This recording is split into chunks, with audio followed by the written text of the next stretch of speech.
حضرت حسن بصری رضی اللہ تعالیٰ عنہ فرماتے ہیں اپنی توبہ کا واقعہ، فرماتے ہیں کہ میں امیر کبیر شخص تھا اور بصرہ کے بازاروں کے اندر دکھی پریشان لوگوں کی مدد کے لیے بھی نکلتا تھا۔ ایک دن میں بازار میں جا رہا تھا کہ ایک خاتون مجھ کو نظر آئی، اتنی خوبصورت جیسے چاند کا ٹکڑا ہو۔ میں نے مسلسل اس کی طرف دیکھنا شروع کر دیا۔ اس نے کہا اما تستحی، تجھے حیا نہیں آتی، مجھے دیکھے جا رہے؟ کہتے میں نے کہا ممن، کس سے حیا کر؟ تو اس عورت نے کہا فمن یعلم خائنۃ الاعین وما تخفی الصدور، اس سے حیا کرو جو دلوں کے بھید جانتا ہے، جو آنکھوں کی خیانت کو جانتا ہے، اس سے حیا کرو۔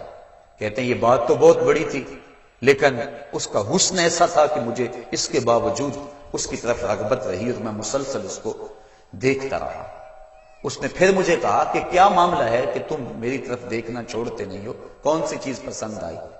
تو کہتے ہیں میں نے اس کو کہا کہ تیری جھیل سی آنکھوں میں ڈوبنا چاہتا ہوں اور یہ میرے لیے ایک باعث کشش ہے۔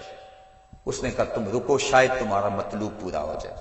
میں وہاں رکا اور وہ اپنے گھر چلی گئی۔ تھوڑی دیر کے بعد اس کی خادمہ تشت کے اوپر کپڑا ڈالا ہوا ہے اور میرے طرف بڑھایا۔ کہتے ہیں میں نے جب کپڑا اٹھایا تو اس کے اندر اس کی دو آنکھیں تھیں اور اس کے اوپر لکھا ہوا تھا کاغذ کے ٹکڑے پہ لا اريد عینا یفتتن بسببها احدا، میں ان آنکھوں کو رکھنا ہی نہیں چاہتی جس کی سبب سے ایک مومن فتنے میں پڑ جائے۔ کہتے ہیں کہ میں نے اپنی داڑھی کو پکڑا اور زاروں کے تار رونے لگا۔ میں نے کہا اے حسن بصری، تو اس عورت سے بھی گیا گزرا ہے، اتنا خوف اس کے سینے کے اندر؟ کہتے ہیں میں داڑھی کو پکڑ کے زاروں کے تار رویا اور گھر چلا گیا۔ ساری رات میں نے توبہ میں گزاری۔ جب صبح کا سپیدہ طلوع ہوا میرے دل میں خیال آیا جس نے اپنی آنکھیں وار دی اس سے بھی تو معذرت کر رہا ہوں، اللہ سے تو معافی مانگی۔ کہتے ہیں کہ میں صبح اٹھا اور جب اس عورت کے گھر کے دروازے کے قریب پہنچا تو اس کا جنازہ نکل رہا تھا۔ میں پھر بڑا پریشان ہوا، واپس آیا، سارا دن مشکل میں گزارا۔ رات جب میں سویا تو وہ عورت مجھے خواب میں ملی۔ میں نے کہا کہ مجھے کوئی وصیت کرو، تو اس نے کہا اذا خلوت فاذکر اللہ، میں تجھے وصیت یہ کرتی ہوں جب تم تنہائی میں ہوا کرو تو اللہ کو یاد کیا کرو۔ وَإِذَا أَصْبَحْتَ وَأَمْسَيْتَ فَاسْتَغْفِرِ اللَّهَ وَتُبْ إِلَيْهِ، اور جب تم صبح کرو یا شام کرو تم استغفار پڑھا کرو اور اللہ سے توبہ کیا کرو۔ حضرت حسن بصری فرماتے ہیں کہ اس عورت کا یہ عمل مجھے توبہ کے راستے پہ ڈال لیا، پھر وہ حسن بصری زمانے کے امام اور مقتدا بنے۔ تو انسان جب عبرت حاصل کرنے پہ آتا ہے تو ایسے اسباب اس کے لیے مہیا ہو جاتے ہیں۔ توبہ کرنے میں دیر نہیں کرنی چاہیے۔ بعض بات بندہ سوچتا ہے کہ ابھی میرے بڑے کام پڑے ہوئے ہیں، جب میں بوڑھا ہوں گا میں ریٹائرمنٹ لے لوں، میں بچوں کی شادیاں کر لوں، بس پھر فراغت ہو جائے گی، بچے کاروبار سنبھال لیں گے، پھر میں ہوں گا، مسجد ہوگی۔ یہ ایسا بندہ کہہ رہا ہے جس کی ملک ایک سانس بھی نہیں ہے، جو ایک سانس کا بھی مختار نہیں ہے، اور ایسے بات کر رہا ہے جس طرح سب کچھ اس کے قبضے میں ہو۔ تو توبہ کے اندر تاخیر نہیں کرنی چاہیے۔ بنی اسرائیل کے اس شخص کا واقعہ آپ کو پہلے بھی شاید میں نے کسی مجلس کے اندر عرض کیا تھا کہ جس کو طول عمل نے برباد کر دیا، اس کی نیکیوں کی وجہ سے اس کو خبر پہنچی کہ اس کی عمر 1000 سال ہے، تو اس نے کہا جب میری عمر اتنی لمبی ہے تو پھر میں عبادت کی بھٹی کے اندر کیوں جلتا رہوں؟ میں 900 سال گناہ کر لیتا ہوں اور 100 سال قبل توبہ کر لوں گا اور گناہوں کی معافی چاہ لوں گا۔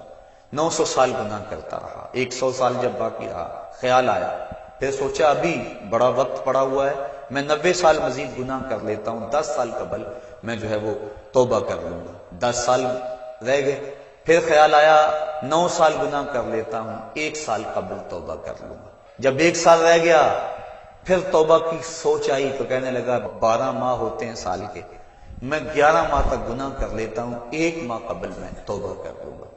پھر 1 ماہ بھی گزرا، ہفتے تک بات پہنچی، حتیٰ کہ 1 دن رہ گیا، اور پھر وہ کہتا تھا بھی فلاں فلاں گناہ میرا رہتا ہے وہ میں کر لوں۔ ایسی لت پڑ گئی تھی گناہ کہ بنی اسرائیل کا وہ شخص کہ جو اس انتظار میں تھا کہ بس یہ گناہ کر لوں اور یہ گناہ کر لوں پھر توبہ کر لوں گا، اچانک موت آئی اور موت نے اس کو دبوچ لیا اور وہ توبہ کے بغیر مر گیا۔ تو طول عمل، لمبی امید کہ ابھی وقت میرا بڑا پڑا ہوا ہے، پہلے تو پتہ ہی نہیں ہے کہ وقت موجود بھی ہے یا کہ نہیں، اگلی سانس آئے گی یا کہ نہیں، دوسری بات جو کیفیت اب ہے پتہ نہیں آگے ہو یا نہ ہو۔ شیطان کو جتنی مہلت دو گے، جتنی بیماری گھر کر جائے گی، اس قدر ہی اس کا ختم ہونا مشکل ہے۔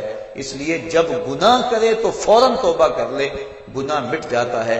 اور اگر انسان کہتا ہے کہ نہیں یہ کر لوں پھر توبہ کروں گا، تو توبہ کو مؤخر کرنا انسان کو گناہ پر دلیر بنا دیتا ہے۔ اور ایک حدیث میں آتا ہے جب انسان گناہ کرتا ہے تو اس کے دل پر ایک سیاہ نقطہ پڑتا ہے، اگر وہ توبہ کر لے تو وہ مٹ جاتا ہے، دل شفاف ہو جاتا ہے۔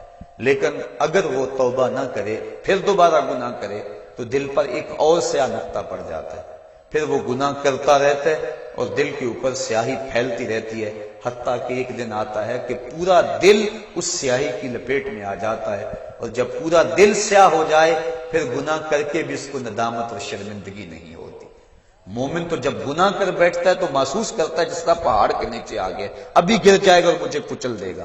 اور منافق یہ سمجھتا ہے گناہ کرنے کے بعد کہ بدن پہ مکھی بیٹھی تھی، ہلکے سے اشارے سے میں نے اس کو اڑا دیا، وہ مکھی کے بیٹھنے جیسی کیفیت کا احساس کرتا ہے منافق۔ تو جب دل سیاہ ہو جائے تو بندہ گناہ پہ گناہ کرتا ہے، زندگی گناہوں سے لچڑی ہوئی گزرتی ہے، لیکن توفیق توبہ نہیں ملتی۔ صاحبو، زندگی